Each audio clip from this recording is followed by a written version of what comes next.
Hey, I'm Ryan. In today's social skills video, I'm going to go through how you can become more funny. First of all, I'm going to answer the question of, is it even possible to become more funny? The answer to that is no, so that's the end of this video. Thanks for watching. Don't forget to leave a like and subscribe. Obviously, I'm joking. Of course, it's possible to become more funny, otherwise I wouldn't be making this video. Lots of people think it's not. They think it's some kind of like inherent thing that is almost like genetic or something like that. You either have it or you don't. I used to think that might be the case when I was like 16, and then I saw some people level up from being not funny to funny, and now I get people from that point to that point with our coaching constantly. If you want to do our coaching, we offer a free trial session. Just click the link in the bio, go to our website. If you think about it, it's actually really obvious that it's possible to become funny, because if person A, who is not funny, did the same thing as person B, who is funny, when person B made some people laugh, the same words, voice tone, body language, energy, context of the situation, then they're also going to make people laugh. They're not going to suddenly not laugh just because you're person A, therefore it's not funny. So all of these things are easy to reproduce. Pretty much everyone can talk. Everyone has a body that they can do body language with. It's not like I'm asking you to do backflips or something. Like, fair enough if part of a joke is that doing a backflip makes it really funny for some reason. That's going to exclude people who can't do backflips or something else that it like requires like skill or something like that.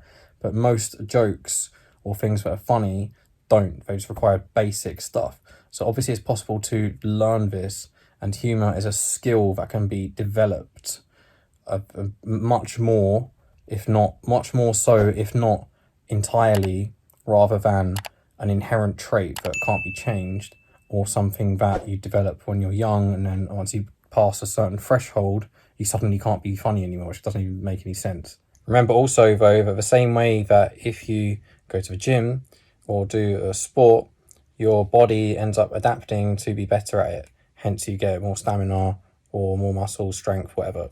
This also applies to any cognitive/mental skill, as far as I understand. There's the thing called neuroplasticity, which, for those of you who don't know, obviously I'm not a neurologist, so I don't know everything about it, but your brain creates neural pathways to make you better at stuff. So if you did lots of quick maths, like sums and stuff, or reaction time, or like chess even, you're going to end up getting physically better at that thing. And this applies for all parts of social skills, including humour. The more you practice it, the more you'll be able to just like intuitively just do something, or just like something will just come to you that's funny, the more that your brain adapts.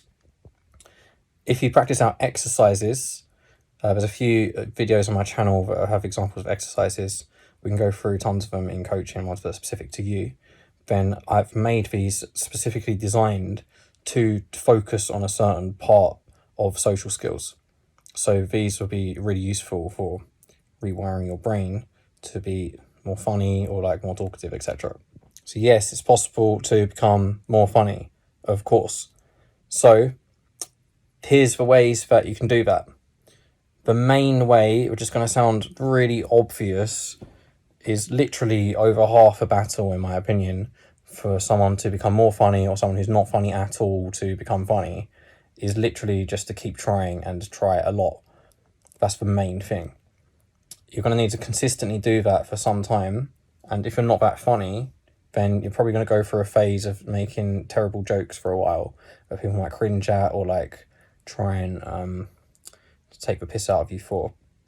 My opinion of if someone makes a bad joke in a social situation, unless you are purposely trying to be hostile to them for some reason, which obviously I'd not recommend unless it's for like self-defense or defense of other people they're being bad to.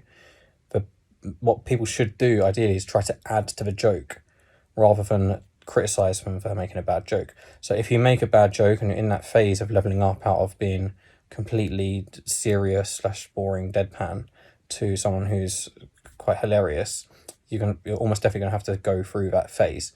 If someone criticizes you for making bad jokes, just remember, I think that's a mistake socially by them. That's bad social skills, because they're killing the vibe of a conversation to make it like harsh and like hostile, like complainy, rather than trying to add to it and trying to like build on that nice energy of the humor that the person who made the bad joke tried to do. So just keep trying, and you're basically guaranteed to get there if you keep trying for long enough.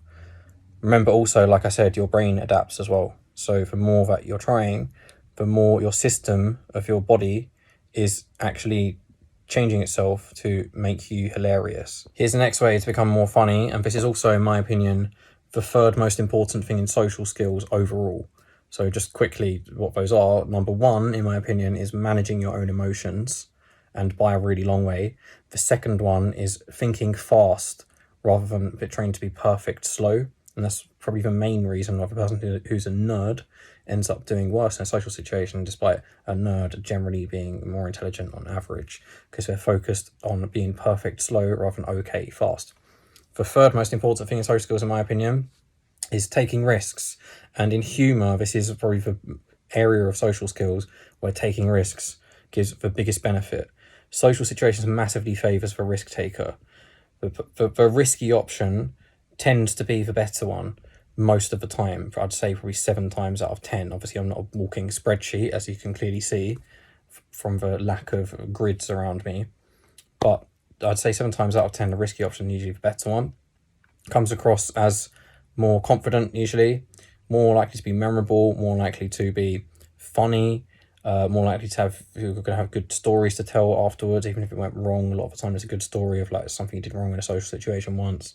But the most important feature of taking risks is you learn more from it.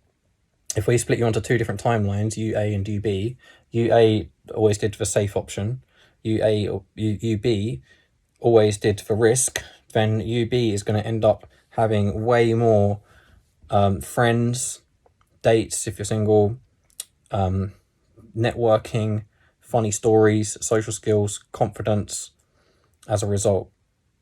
If we had 2 AI programs playing Super Mario, the first program just did the same thing every time.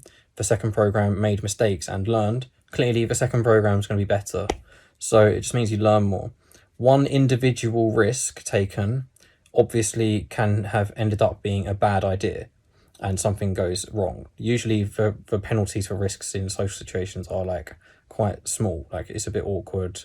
Someone like walks off or is annoyed or something. It's not much of a big deal in comparison to like skydiving, where if the risk goes wrong, then you're a pancake. So one individual risk can be end up having been a bad idea. But if you look at 1,000 risks, and something I'd also recommend applying to social situations generally, always think about what is the effect of this like thing that I do, behavior or habit or whatever, across 1,000 different people, not one person, because one person can have different anomalies and stuff that you're not even aware of. Over the course of 1,000 risks taken, you're going to have way more good stuff happen than bad. And that good stuff is going to be way more significant. From taking risks in social situations, you can get benefits such as making a new friend for the rest of your life, finding the person you get married to, getting a new job. And for risks that go badly, the penalties tend to be very small. This is extremely rare that something like getting in a physical fight or like something really bad happens. Usually someone's a bit annoyed, they like have a go at you, it's a bit awkward, it's not really that much of a big deal. It's worth that happening 10 times, or probably hundreds of times, for any one of those benefits I listed from the risks. Obviously not every risk you take is going to end up with a lifetime friend. That would be mental, but that's what can happen. It's not that unrealistic. The main thing that will happen is that you'll learn more, and it will on average be better, more funny, which is the main focus, as I said, of today's video, and just a bunch of other benefits I've already listed. I'm just going to clarify quickly exactly what I mean by taking a risk, right? So there's a difference between taking a risk and an obviously stupid option. So I say stupid with 2 O's on purpose to highlight how stupid it is. So if right now a risk that I take to make this YouTube video I'm filming better is to throw what I'm recording with at the wall and set it on fire for a joke, then obviously that's a stupid option, not a risk. What I mean by the risk, in terms of the context of what I'm talking about, is if you're not sure whether it's a good idea or not. And here's a really easy robotic rule that you can follow. The fact that it's robotic makes it very simple, and it's got like a huge benefit to it. With the exception of much less than 1% of scenarios that are super formal or super serious or have like an actual big danger, like a funeral, a job interview, or you're talking to like an axe murderer who's angry or something like that. With the exception of those types of situations, which is definitely less than 1% of social situations, if you're not sure whether something's a good idea or not, always just do it. Every single time, I'd say, outside of those like very small minority of situations. Try to follow that. If you catch yourself not having followed it, or your emotions get like anxious or nervous about it or whatever, just try and do better next time and remember it. If you follow that on its own and you disregard everything that I've said in this video, if you've been watching my other stuff or you know me, you disregard all of it completely and just throw it in the bin, and you just follow that one rule of, if not sure in social situation whether to do A or B, do the risk outside of really obvious ones not to, that are very rare, then you're going to improve literally 2 to 3 times as fast, I'd say, just by doing that. So some examples might be, you're not sure if your topic is boring or nerdy, or if they're going to be interested, just say it. Another example might be, you're not sure if your joke is going to be funny or not. You're not sure if your joke is too childish or not. So in these kinds of situations, if you're not sure whether A or B, always just do it. Another thing you can add to that to make it even more refined is to test a small version, especially if it's something that's a bit risky, like a joke that might offend certain people, or if you're flirting and you want to start touching. In these kinds of situations where there's more risk of like something comparatively more negative happening, then just test a small version of it. This is another good level up for lots of people in social skills.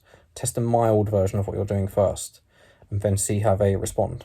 And if they don't seem to complain or show negative body language, and they're smiling and like thinking it's great and clapping and cheering you and doing party poppers, then you know that you can then proceed with more intensity, or just like more stuff of the thing that you're about to do.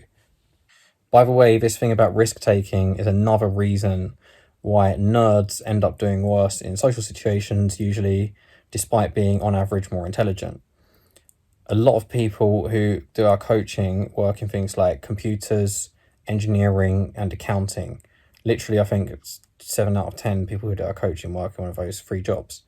So not only does that focus on perfect, slow thinking rather than fast, okay thinking, like I mentioned a minute ago about quick thinking, but also is something where taking risks generally is not a good option.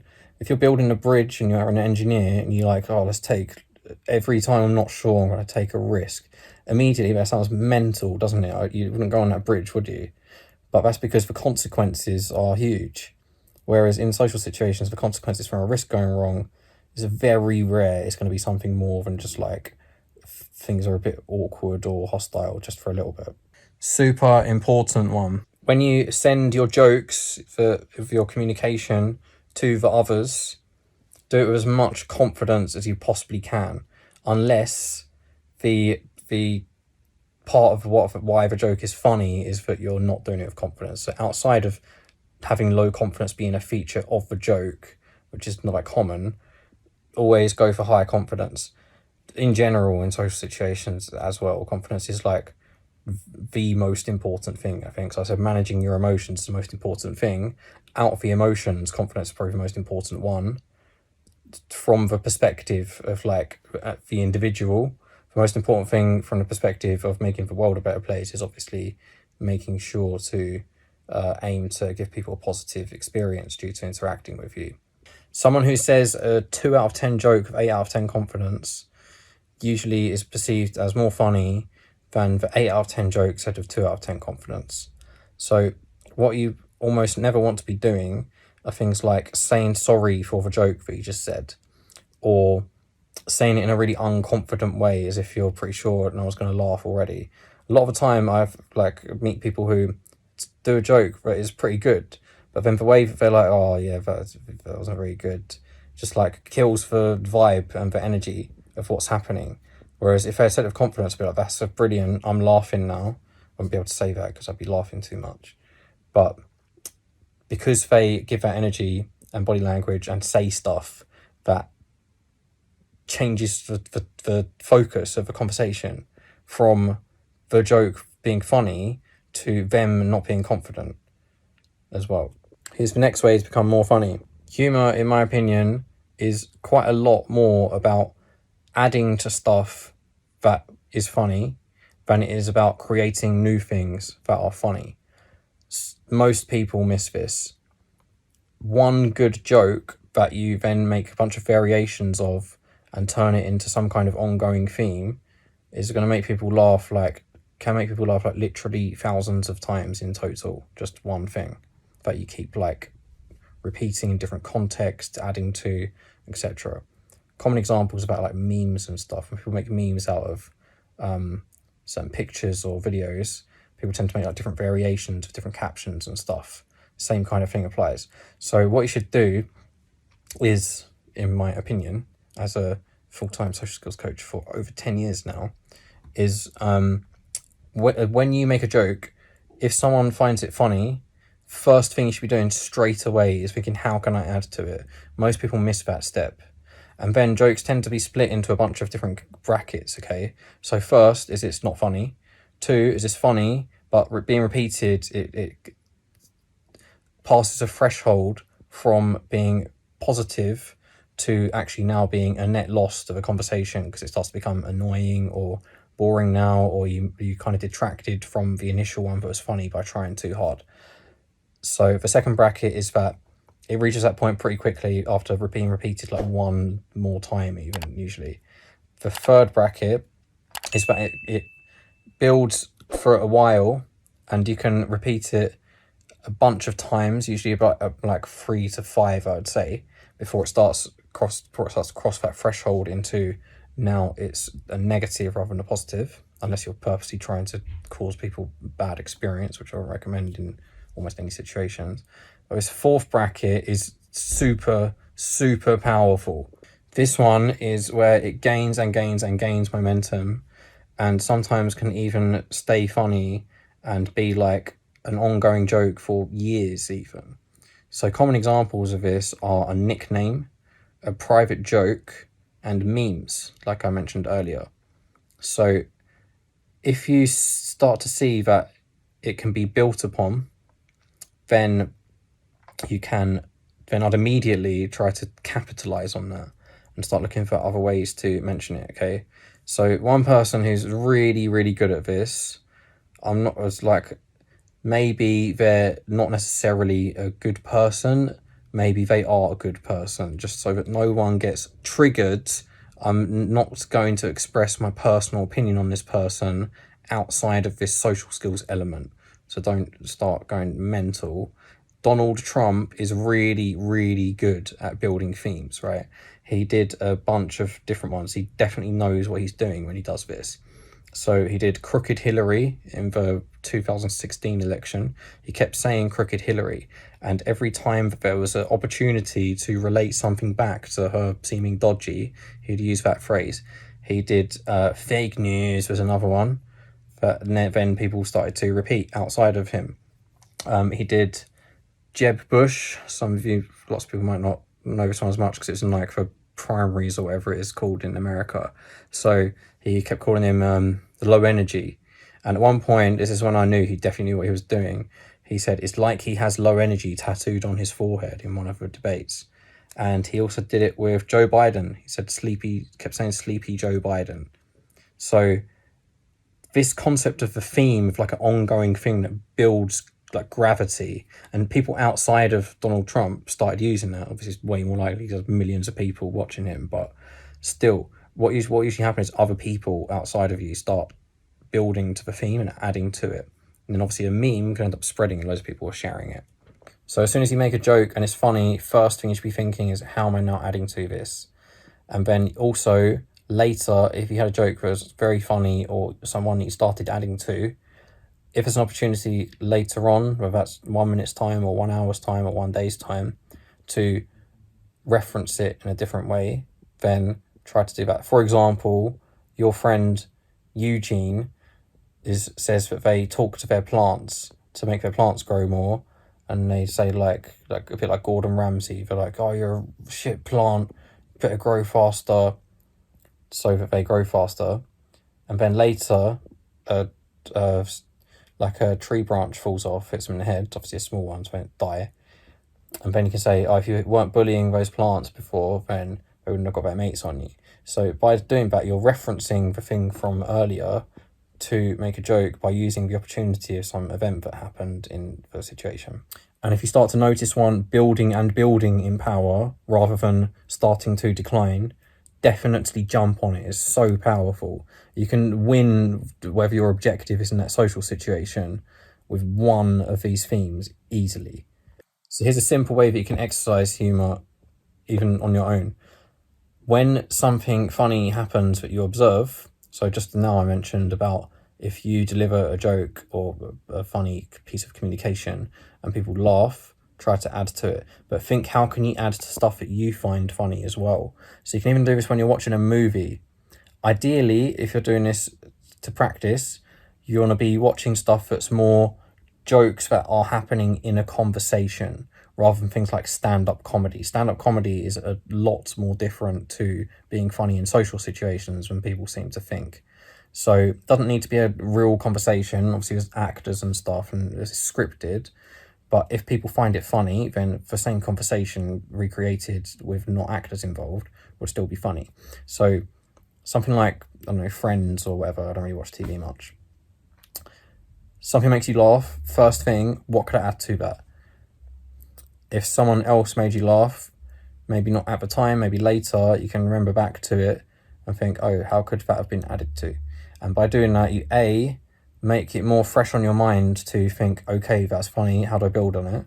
And secondly, you practice making up jokes, which improves your confidence, allows you to like work out little strategies or remember ones that were good, and changes your neural pathways, which, by the way, can be sped up by using lion's mane mushroom, as far as I know. Don't quote me on this, or like, I don't know, take my video down for saying something that was wrong. Look it up, but I'm pretty sure lion's mane mushroom grows new neurons in your brain and makes you smarter and able to change habits faster, and it's good for sleep and memory and focus as well. And you can have it in like a powder and a tea, or you can eat the mushroom. Another thing you can do is try it more often, especially if you're a very logical person, right? Try more often to think of wrong answers to stuff on purpose. The people that I've met who are the furthest from being funny, the main common feature that they seem to have is that the idea that you can answer a question wrong on purpose seems to not be something they consider at all, or seemingly have never considered, which I find insane. But yeah, especially if you're like a very logical, serious person. Another type of client we get sometimes is lawyers, and because they're so caught up in being very strict of what they're saying and like making sure it's correct and everything, because obviously in law there's probably quite big penalties for saying something that's not completely accurate. They never really engage the part of their thinking that is like, what's the wrong answer on purpose? Because that would be really stupid in a situation a lawyer's in, I'd imagine. So yeah, thinking of wrong answers on purpose to stuff is helpful, and you can practice that on your own. You can even do it as an exercise. Write down a bunch of questions, wrong answers only. We have tons of humour exercises. There's a couple of videos on my platform, YouTube channel. And like I said, if you want to do our coaching, we can go through all of them in detail, starting with ones that are specific to what you want to do exactly. The way I go about things with social skills and coaching social skills is that, as much as possible, only when it's really stupid not to, focus on being able to generate new stuff on the spot rather than remembering lines and routines and stuff like that. So 95%, I'd say, of what I advocate and coach and do myself is coming up with being able to come up with new stuff on the spot fast and confidently. However, sometimes there's stuff that's so good or so easily reusable that it would be really stupid not to memorize it. So if you create a joke or you remember someone else's joke that was funny, you might want to memorize it. So here's the characteristics I'd recommend looking for if you're thinking of memorizing it, and if you're going to go the extra mile, write it down, because you're probably going to end up forgetting it if you don't use it for a few months. So one, the most obvious one, is how funny is it? If it's very funny, then you're more likely to want to memorize it. Two, how many different situations can you use it in? So let me give you two examples. So there's a wordplay you can do with elephants, right? So someone tells me a fact about elephants, and I'll say, I think in terms of this conversation, that fact was completely irrelevant. So I find it's hilarious. Irrelevant, so it's wordplay. Another one is you go to give someone a high five. When they go to high five you, you take your hand away at the last minute.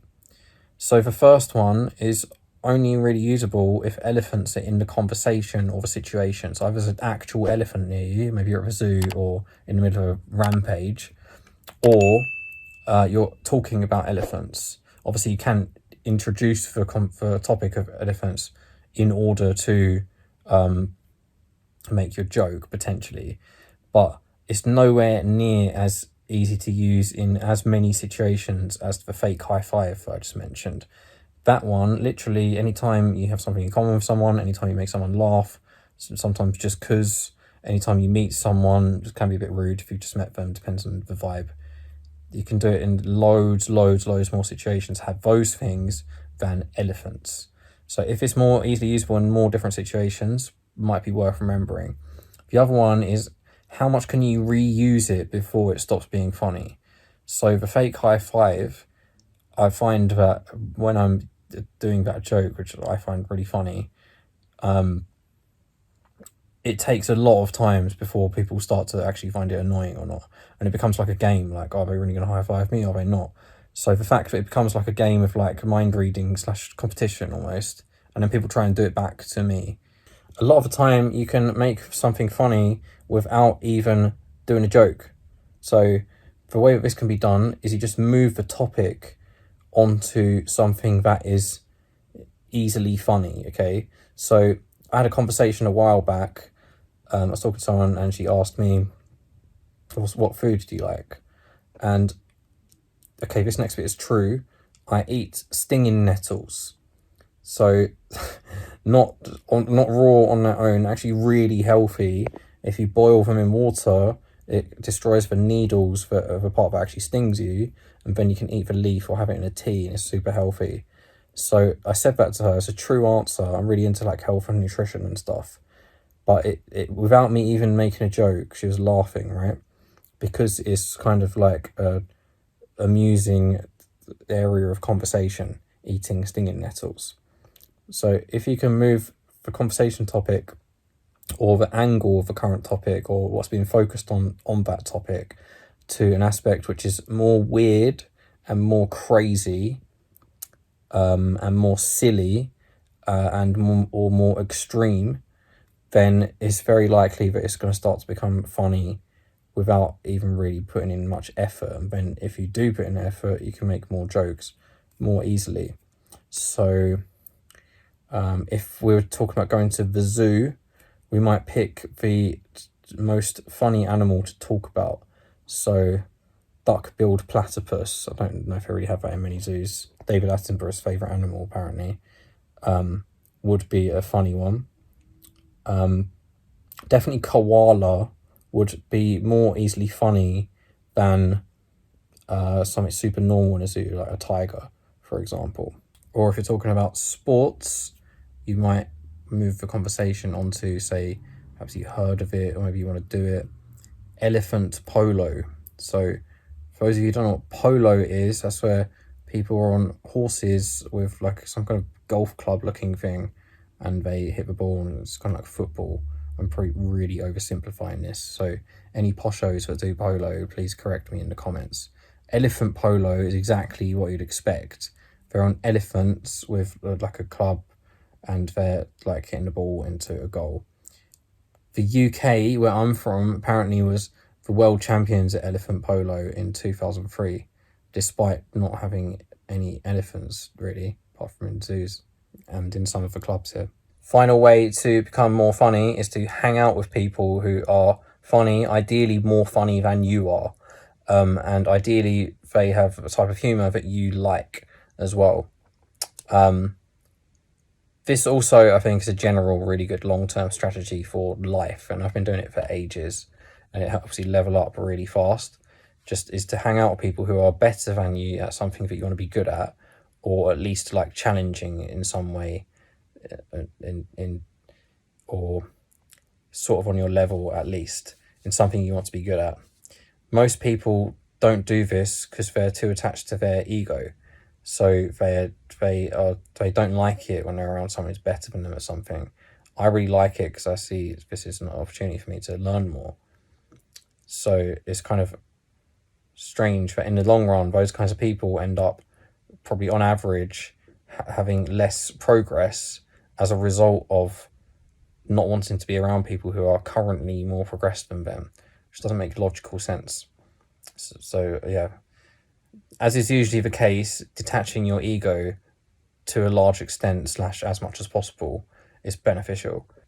Get working on these things and we can make Earth a better place by making people laugh. Humor is really good for dispelling like negative stuff in general. Pretty much any issue or problem in a social situation can be solved by making a joke and making it funny. Any kind of tension or awkwardness can be dispelled also by using humour, and it tends to make people happy. For me, it's the main thing that I like happening in social situations is funny stuff. I think that's true for quite a lot of people as well. If you're still here right now, then it's very, very likely that you find my stuff helpful, unless you've played this video to the end just so that you can like make fun of me, or maybe your favourite colour is red, so you really liked a red wall, so you left it on for ages. If you're still here now, then you probably find my videos helpful. A free trial session of our one-to-one social skills coaching, in that case, will definitely be way more helpful than my video content that you might have seen. It's going to be tailored to you, and it'll be with a coach, a real person, possibly me, who will be progressing your social skills rather than sort of advice that I'm giving out to who knows who's watching this at the moment. So it's going to be specific to you. Also, it's completely free and it's only half an hour long as well. So it doesn't take much time. It's no cost. If you find my stuff helpful, that's definitely way more helpful. Honestly, it's a complete no-brainer. I don't know why more people don't do it. So if you want to book a free trial session of our one-to-one social skills coaching, then just, there should be a link in my bio, but that will just take you anyway to our website, socialshortcuts.com. On there, you should find the area book a free trial page. As I've changed it by the time you've seen this, it'll be obvious to put in your details, just name, number, and email, so we can call you, book a time. So if you want to try that out, there's also some more information on the website about the free trial session. Then go there. I've also got a course on how to never run out of things to say in conversation. You can see on the website also. Thanks so much for watching. If you watched, if you're listening, then thank you so much for listening. And if you're sensing this through psychic senses, then I thank you back for that also. Please subscribe, like my videos, and comment, as it helps the channel grow. I've got way more followers on TikTok than on YouTube, so it'd be nice to get my YouTube stuff up a bit. And I'll be making more videos on social skills to help Earth become a better place through social skills. If everyone has better social skills, what does that mean? That means that people are going to have more positive emotions from social situations. People are going to have more and better connections with others, whether that's business, friendship, dating, whatever. People are going to have less unnecessary arguments. People are going to be less divided based off of like culture, class, race, or whatever. Human collective intelligence probably improve as well, I believe, because people will be more efficiently able to share ideas among each other. So the more that we can help Earth progress their social skills, the more we make this place nicer. And bear in mind that one person with better social skills is likely to have a knock-on effect for loads of people. I would say probably an average person with better social skills will positively influence 1,000 others in a year on average, I'd say. And then those 1,000 others who have been positively influenced are likely to then go on and positively influence others. So the ripple effect is huge, or as Donald Trump would say, huge. I can't do it properly. So, yeah, see you guys next time. Peace out.